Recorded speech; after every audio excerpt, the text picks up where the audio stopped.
Lucas. Capítulo 18. Parábola de la viuda y el juez injusto. También les refirió Jesús una parábola sobre la necesidad de orar siempre, y no desmayar. Diciendo, había en una ciudad un juez, que ni temía a Dios, ni respetaba a hombre. Había también en aquella ciudad una viuda, la cual venía a él, diciendo, hazme justicia de mi adversario. Y él no quiso por algún tiempo, pero después de esto dijo dentro de sí, aunque ni temo a Dios, ni tengo respeto a hombre. Sin embargo, porque esta viuda me es molesta, le haré justicia, no sea que viniendo de continuo, me agote la paciencia.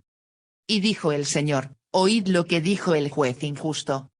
¿Y acaso Dios no hará justicia a sus escogidos, que claman a él día y noche? ¿Se tardará en responderles?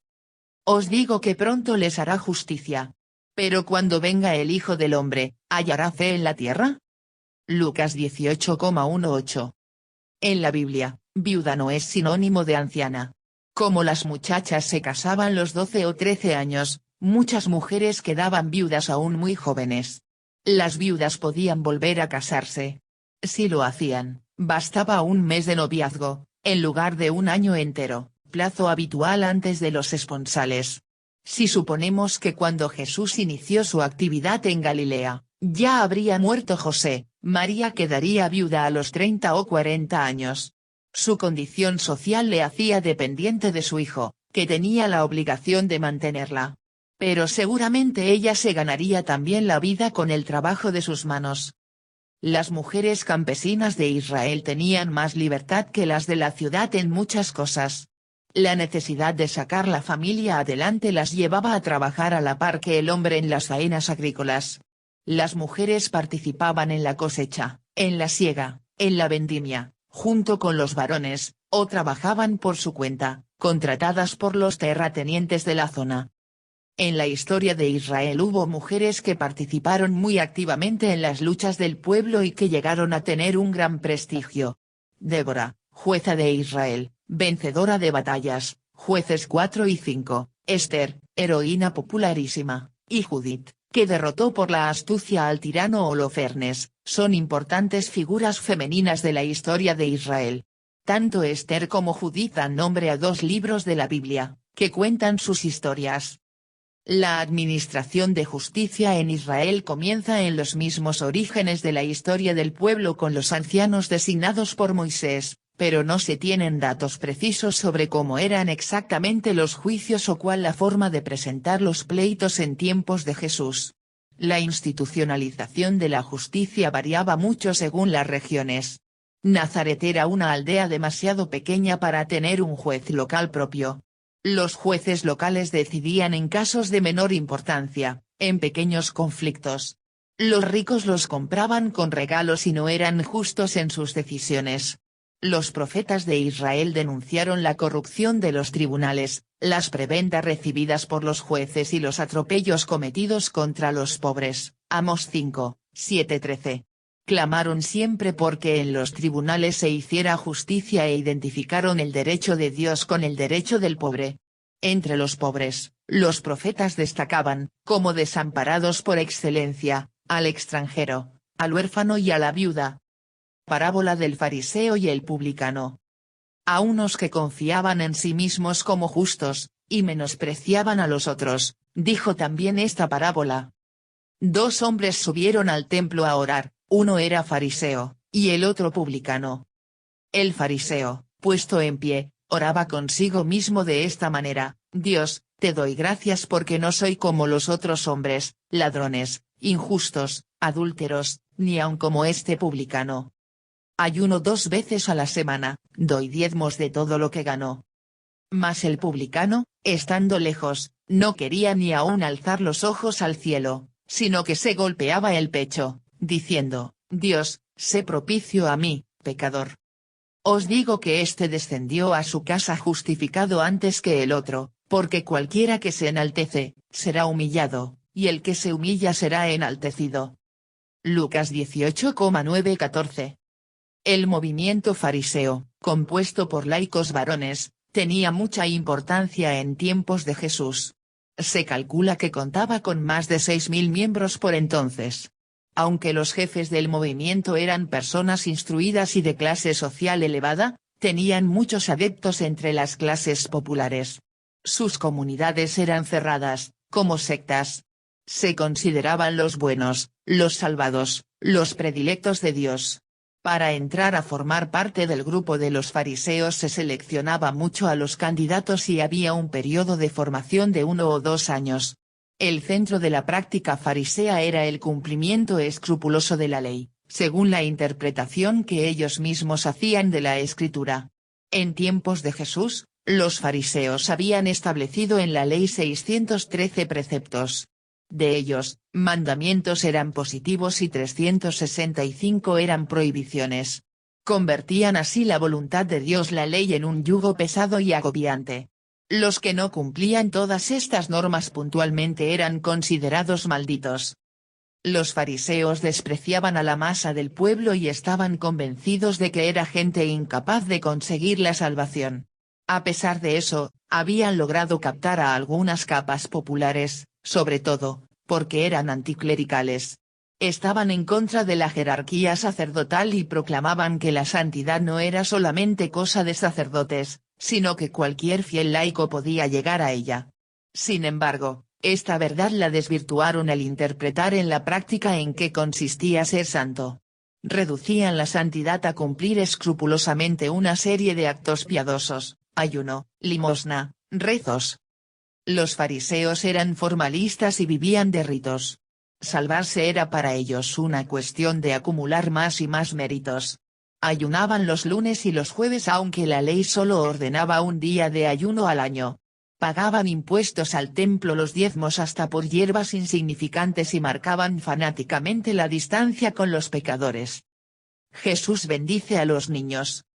Traían a él los niños para que los tocase, lo cual viendo los discípulos, les reprendieron.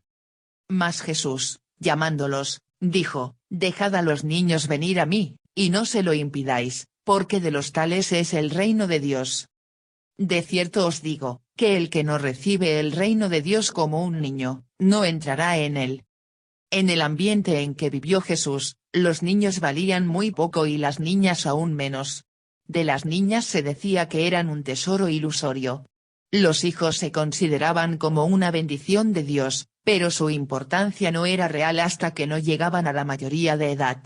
Desde el punto de vista de las leyes y de las obligaciones y derechos religiosos, el poco valor de los pequeños se describía incluyendo a los niños en esta fórmula, habitual en los escritos de la época, sordomudos, idiotas y menores de edad.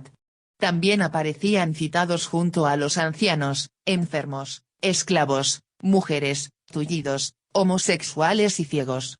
Al igual que Jesús tuvo una actitud auténticamente revolucionaria con las mujeres, su actitud con los niños resultó sorprendente en su sociedad y en su tiempo. Los hizo destinatarios privilegiados del reino de Dios en cuanto niños, dando a entender que los pequeños están más cerca de Dios que los adultos. Para él tuvieron valor no por lo que iban a ser de mayores, sino por lo que ya eran. La actitud de Jesús no tiene precedente en las tradiciones de sus antepasados. Cuando Jesús habló a los adultos y les dijo que para entrar en el reino de Dios tenían que hacerse como niños, no se estaba refiriendo a recobrar la pureza de los niños, entendiendo la pureza como castidad. La idea de que el niño es más puro que el adulto era ajena al pensamiento israelita. Jesús se refería a la actitud de confianza que se debe tener ante Dios, que es Padre. El joven rico. Un hombre principal le preguntó, diciendo, Maestro bueno, ¿qué haré para heredar la vida eterna? Jesús le dijo, ¿por qué me llamas bueno? Ninguno hay bueno, sino solo Dios. Los mandamientos sabes, no adulterarás. No matarás, no dirás falso testimonio. Honra a tu padre y a tu madre. Él dijo, todo esto lo he guardado desde mi juventud. Jesús, oyendo esto, le dijo, aún te falta una cosa, vende todo lo que tienes, y dalo a los pobres, y tendrás tesoro en el cielo, y ven, sígueme. Entonces él, oyendo esto, se puso muy triste, porque era muy rico. Al ver Jesús que se había entristecido mucho, dijo, cuán difícilmente entrarán en el reino de Dios los que tienen riquezas. Porque es más fácil pasar un camello por el ojo de una aguja, que entrar un rico en el reino de Dios. Una cierta interpretación cristiana ha presentado al joven rico del relato del Evangelio como un muchacho bueno, puro, honesto, cumplidor de todos los mandamientos, pero no apto para la vida religiosa, porque no fue valiente para seguir el consejo de Jesús, vender todo y darlo a los pobres. Pero Jesús no dio consejo a los que buscan la perfección. Planteó a los ricos un único camino para entrar en el reino de Dios: adoptar la perspectiva de los pobres. Jesús hizo una exageradísima comparación al hablar de la dificultad que tiene el camello que quiere pasar por el ojo de una aguja. No se refería Jesús a entrar por una de esas puertas orientales que tiene forma de aguja, como algunos han interpretado, tratando de suavizar el pensamiento de Jesús. Jesús hablaba de una aguja de coser. Y del camello, el mayor animal conocido en Palestina. Con esta desproporcionada comparación, quiso decir que resulta imposible, a no ser que Dios haga un milagro, que un rico entre en el reino de Dios. Y los que oyeron esto dijeron, ¿quién, pues, podrá ser salvo? Él les dijo, lo que es imposible para los hombres, es posible para Dios. Entonces Pedro dijo, he aquí, nosotros hemos dejado nuestras posesiones y te hemos seguido. Y él les dijo, de cierto os digo, que no hay nadie que haya dejado casa, o padres, o hermanos, o mujer, o hijos, por el reino de Dios, que no haya de recibir mucho más en este tiempo, y en el siglo venidero la vida eterna. Nuevamente Jesús anuncia su muerte. Tomando Jesús a los 12, les dijo, he aquí subimos a Jerusalén, y se cumplirán todas las cosas escritas por los profetas acerca del Hijo del Hombre. Pues será entregado a los gentiles, y será escarnecido, y afrentado, y escupido. Y después que le hayan azotado, le matarán, mas al tercer día resucitará.